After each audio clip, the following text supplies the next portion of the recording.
everyone.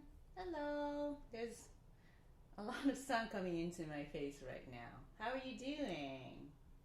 Hello. Please use the chat box to talk to me if you have any questions, or if you just want to say hello. It will be really nice to see you, or at least be able to communicate over the internet. So let's see. I am blinded right now, but there's nothing I can do. This is the summer, right? Anyway, I'm just gonna chat for a little while we're waiting for a few more people. But thank you so much for tuning into KeikoTube live. This is the 6th of the concerts that I've been doing here online in my living room in New York City. As many of you know, New York is also opening up quite a bit, which is excellent. We can now dine outside, which is perfect timing for the summer, really. There's this really cute spot near Dyckman Fields, which is 20 or so blocks north of our apartment.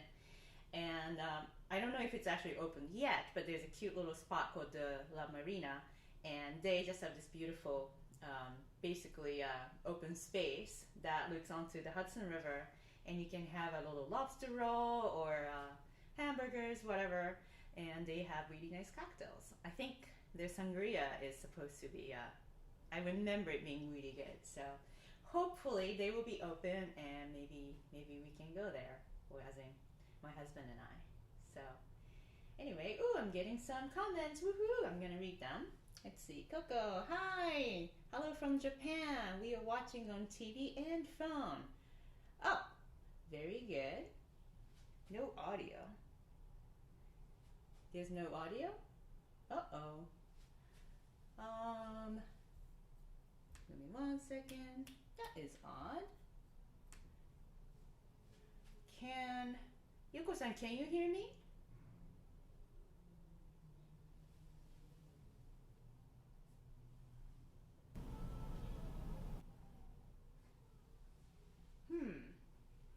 That is odd. Well, let me try to troubleshoot.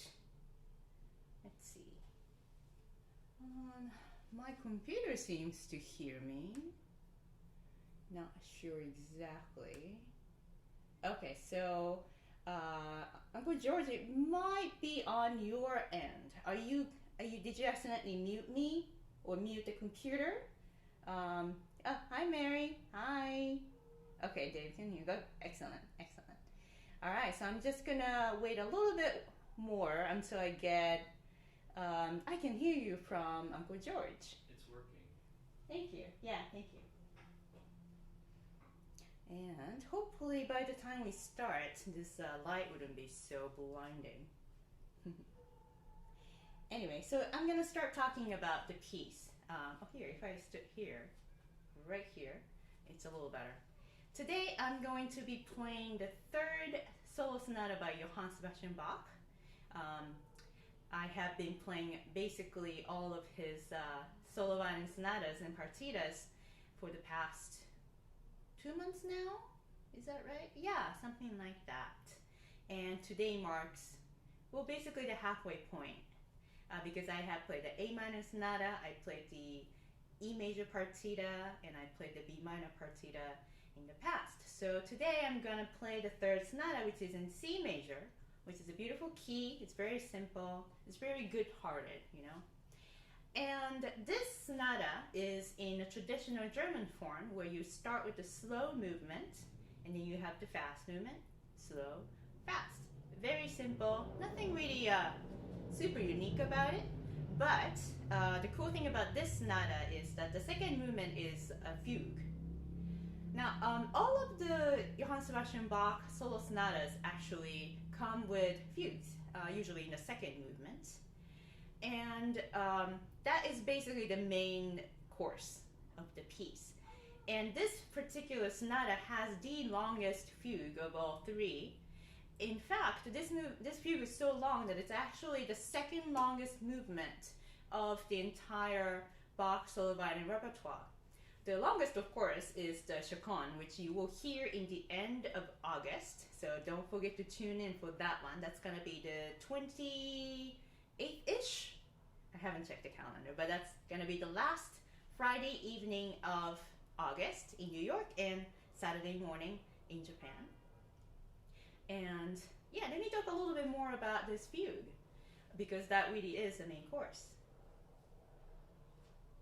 Now, fugue is, I mean, I'm just tossing around this term really casually, but fugue is one of the compositional style that a lot of Baroque composers used. So fugue, basically you have a subject, which I'll play for you right now.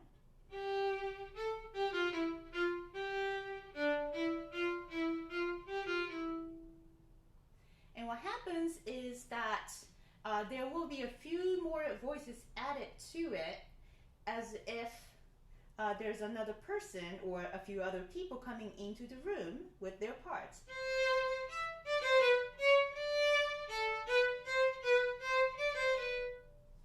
Just like that. The hard thing though is that I have to continue playing from the first part, so I actually have to act like a two-person band here. So I'll play a little bit of that.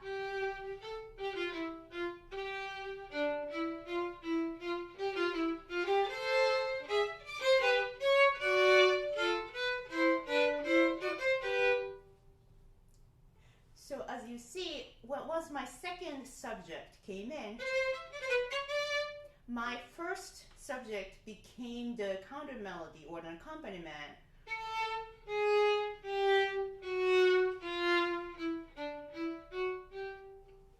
And then this just keeps going and going and continues to develop throughout the piece. At some point, I have to play 3 or 4 parts at the same time. Not all of them completely as engaged as they were when it's 2 parts, but as you can see, the violin only has 4 strings, and I only have 4 fingers that I can use. So that's quite a bit of finagling around, if you know what I mean. And the cool thing about this particular fugue is that in the middle of it, actually about 60% of the way, he reverses the subject. So just so we can refresh your memory, I'll play the original subject. Yes. Oh, here we go. Okay, that looks better. All right. Yeah. Okay, thanks. Sure. Show must go on. Show must go on. Okay.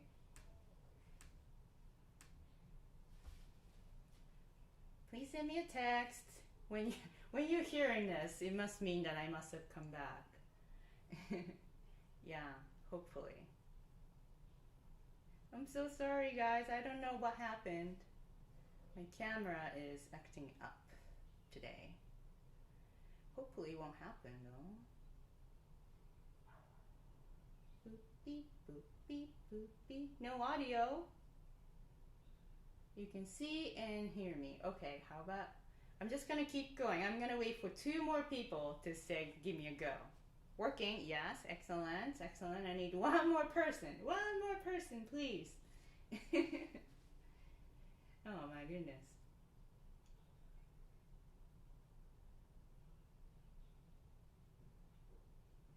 Well, I'm just gonna grab my violin. Let's see, working here too. Excellent. All right, thanks guys. You know what, let's just start playing. I don't know how much of it you heard, but I think the audio was on. So anyway, this fugue is cool because it reverses the subject. The end of the story. I'm going to start now. I'm going to play the first movement and the second movement attached together, just because the first movement ends on a half cadence. Now, those of you who don't speak music, half cadence means that the entire movement ends on basically like a halfway point. So usually, you know, when we hear classical music, it goes like. That's sort of like the authentic full cadence that you always hear, but half cadence will be like.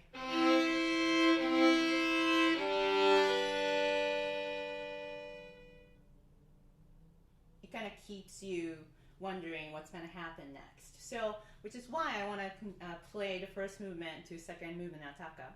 And I will talk to you, hopefully without the frozen visual, before the third movement.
isn't it? Yeah. So as I was mentioning before, before the screen froze and everything just went wrong, this actually is the longest of all the fugues, which is fugues are usually contained in the sonata, and this is I'm pretty sure that this is the second longest movement that Bach wrote for solo violin. So keeping the focus and while trying to get all the notes is actually pretty challenging. And I've found that this particular fugue, it would be perfect. It would be perfect if I had one extra finger. Just for my hand size, it's quite, it's pretty big. Anyway, so thank you so much for the comments. Thank you. Yes, I am playing with the Baroque bow today. I forgot to talk about it because my screen froze and I freaked out. So let's do a quick thing. By the way, it kind of looks like my video is blurry. Is that right? Yes, we had to reconsider this camera. I don't like this. Anyway,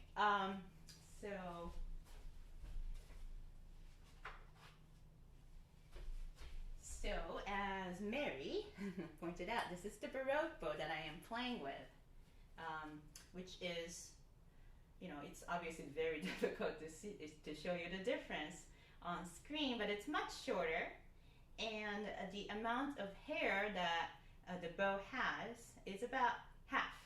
So I would say this has 45% power compared to the modern or the, standard violin bows that we are trained to use.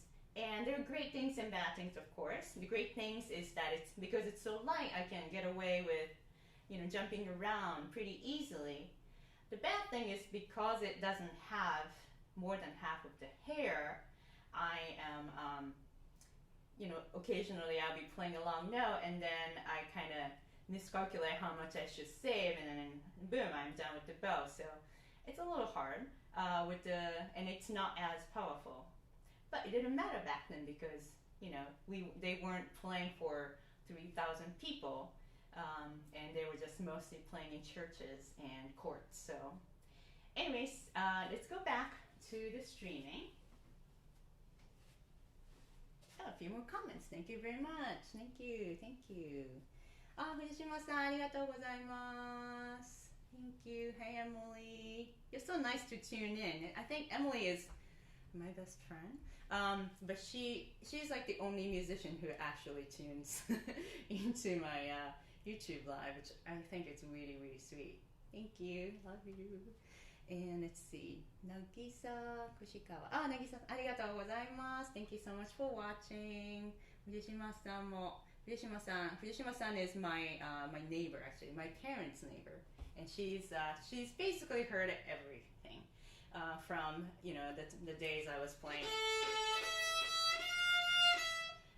those days, and she has been a very supportive neighbor. She actually hosted me and my cousin a concert, and we got to perform for a bunch of her friends, but also who became people who guests to my concerts, and it's really one of the most wonderful things to be able to build an audience, which it's very difficult to do because there's so many great musicians out there and there's so many options. But nowadays, right now, we don't have many live concerts. Well, not at all in New York City, and this is what we can do. And in a way, it's cool because I can connect to anyone in the world.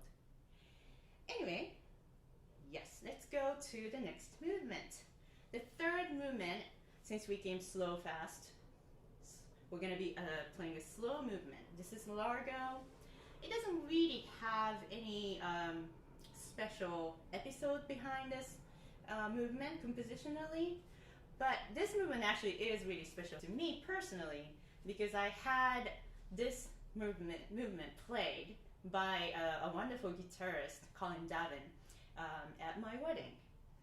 So my dad and I basically walked on the aisle as this piece was playing. So this movement will always have a very emotional spot for my heart. All right, let's play it.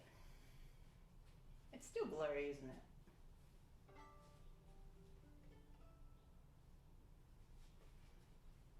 Ah, 越川さん、藤島さんのお友達なんですね。ありがとうございます。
It's a nice one, right?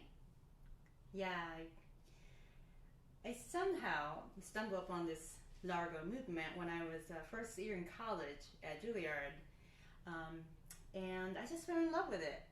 And of course, being me, I was like, oh, I'm gonna play the whole sonata. And then turns out the first two movements are ridiculously difficult. So, 19-year-old Keiko just gave up on it. Although I did practice the largo quite a bit. But it's really wonderful that I actually am making myself study these pieces. This summer it has been all about performing the solo Bach sonatas and partitas. And actually last summer, I was thinking back today what I was doing last year. I was doing a thing called 100 Days of Practice where I record 1 minute video every day for 100 days straight to basically show what I'm practicing. And that was a challenging project because sometimes I needed to travel and sometimes I just really didn't feel like practicing, or sometimes I had too many other things I needed to worry about, but having to secure that, block of time every day and planning ahead to make sure that I had enough material, it was really difficult. But I'm so glad I did it, and all of those videos are available on my channel. So if you scroll them through, you can watch them. You can watch me suffer for 100 days. Anyway, let's move on to the final movement, which is the Allegro assai, which means pretty fast. Because, we came from slow movement to fast movement to slow movement, and now, of course, we have to do a fast movement, right? Yeah.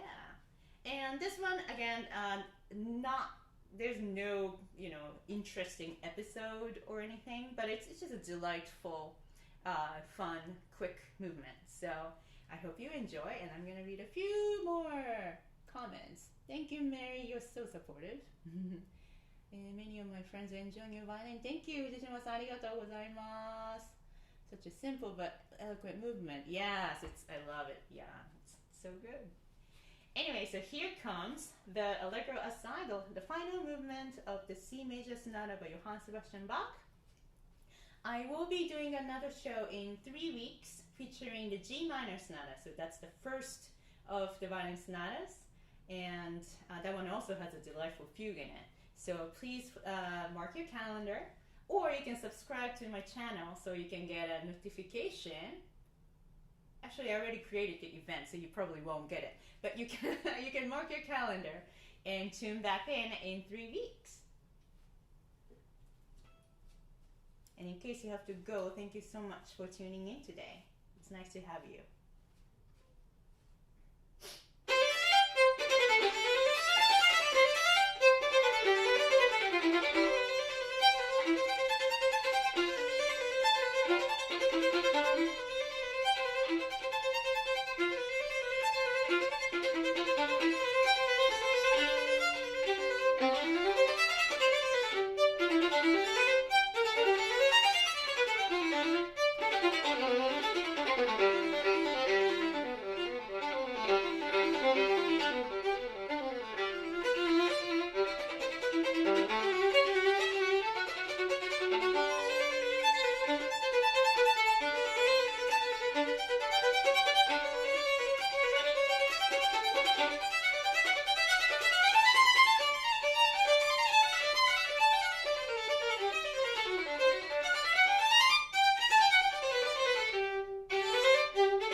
Than usual, but hey, I survived.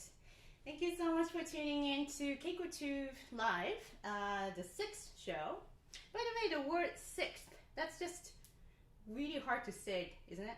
Is it just me? I'm not sure, but 6th, it's just too much, Anyway, I am so happy that you came, and I actually have a little something for Fujishima-san, my parents' neighbor. She actually requested a simple Japanese tune, and today I actually spent some time making a little arrangement. So hopefully it will be decent. I mean, it's pretty hard to follow Johann Sebastian Bach, you know, and I am not a talented composer.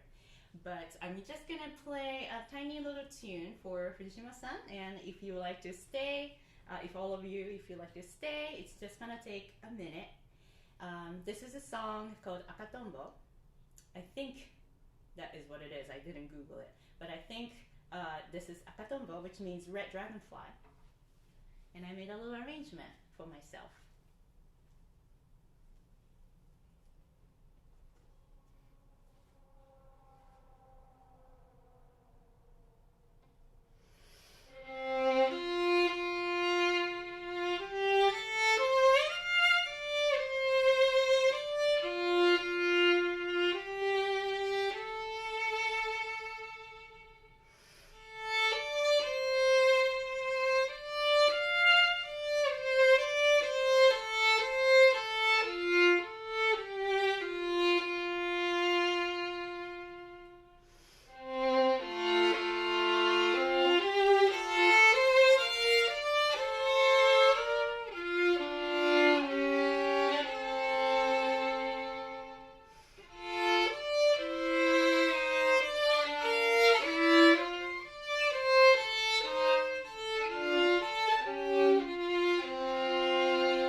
Thank you so much again for coming. Thank you, Fujishima-san. Thank you, everyone, for tuning in to KeikoTube Live number 6. Again, I'm going to be back in 3 weeks. That will be the July 17th-ish. I have to check the calendar. With Johann Sebastian Bach Sonata number 1 in G minor. And I will look forward to seeing you there. I'm gonna chat with some of you for a little while. You can feel free to text me here, or you know, if you have to go back to your other room, please do. I'm just happy to have you all here. All right, I'm gonna put my violin down. Okay. Thank you, Fujishima-san. Thanks for the clapping icons. Whee. Thank you, Mary. You're very sweet. Yeah, it's so nice to have you as a student. I'll see you tomorrow, right? Yeah. And Emily, thank you so much for coming. Thank you. Yay. I wonder if my parents watched. Usually my dad comments on it, but maybe they are busy. Oh, I think I missed one of the comments. Oshi? I'm sorry I missed the Oshi-san. Am I reading that right? Yeah, probably. Yeah. Yeah, this is really the best part. Ah, thank you so much, Oshi-san. ありがとうございます。なんかなんちゃってジャズな感じにしてみました。I tried to be a little jazzy at the end, but I really, yeah, I should take lessons. But it's really fun, you know, to make a little arrangement.